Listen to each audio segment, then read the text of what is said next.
అమరతిథి అంటే అవతార పురుషుడైన మెహర్ బాబా మనలను ఉద్ధరించడానికి సుమారు 74 సంవత్సరాలకు పైగా ఆయన ధరించిన మానవ శరీరాన్ని త్యజించిన రోజు.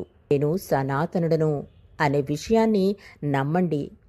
క్షణకాలం పాటు కూడా దానిని సందేహించకండి. నేను నా శరీరాన్ని చాలించినప్పుడు నేను నా ప్రేమికుల హృదయాల్లో శాశ్వతంగా నిలిచి ఉంటాను. నేనెప్పుడూ మరణించను. నన్ను ప్రేమించండి. నాకు విధేయులై ఉండండి. అప్పుడు మీరు నన్ను కనుగొనగలరు అన్నారు మెహర్ బాబా. ప్రీతమ అవతార్ మెహర్ బాబా 1969 జనవరి 31వ తేదీన తన భౌతిక దేహాన్ని త్యజించారు. బాబా తన శరీరాన్ని విడిచిపెట్టి మన హృదయాలలో తన శాశ్వతమైన నివాసంలోకి ప్రవేశించినప్పుడు కాలం, రూపం మరియు ప్రదేశాలకు ఉండే పరిమితులను చెరిపేశారు.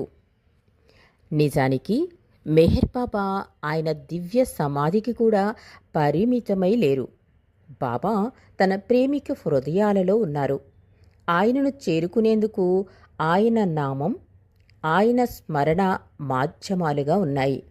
బాబా సశరీరులుగా ఉన్నప్పుడు ప్రేమికులు అనేక విధాలుగా ఆయన దర్శనాభాగ్యం, ఆయన ఆలింగనం, స్పర్శాభాగ్యం, ఆయనిచ్చే ప్రసాదం, సందేశాలు, ఆయనకు రాసే ఉత్తరాలు మొదలగు వాటి ద్వారా బాబాతో బాంధవ్యం నెరపేవారు. బాబా భౌతిక దేహం చాలించిన పిదప ఇతర మాధ్యమాల ద్వారా బాబాతో బాంధవ్యం కొనసాగించడానికి ప్రేమికులు అన్వేషించడం మొదలెట్టారు. బాబా పుస్తకాలు చదవడం, బాబా ఫిలిమ్స్ చూడడం, బాబాను స్తుతిస్తూ గానం చేయడం, సమాధిని దర్శించడం ప్రారంభించారు.